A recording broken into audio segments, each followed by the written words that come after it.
بسم اللہ الرحمن الرحیم۔ السلام علیکم ورحمۃ اللہ وبرکاتہ۔ نماز ظہر میں جلدی کا ثواب۔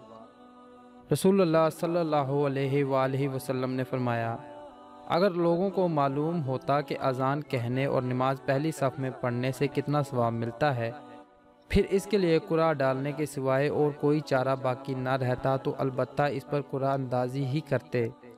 اور اگر لوگوں کو معلوم ہو جائے کہ نماز ظہر کے لیے جلدی آنے میں کتنا ثواب ملتا ہے تو اس کے لیے دوسروں سے آگے بڑھنے کی کوشش کرتے۔ اور اگر لوگوں کو معلوم ہو جاتا کہ عشاء اور صبح کی نماز کا ثواب کتنا ملتا ہے تو ضرور گھسیٹتے ہوئے ان کے لیے آتے۔ صحیح بخاری حدیث نمبر 615۔ آپ دوستوں سے گزارش ہے کہ آپ اس حدیث کو زیادہ سے زیادہ شیئر کریں تاکہ یہ پیغام دوسرے لوگوں تک بھی پہنچ جائے۔ اللہ پاک ہم سب کو اپنے حفظ و ایمان میں رکھے۔ اللہ حافظ۔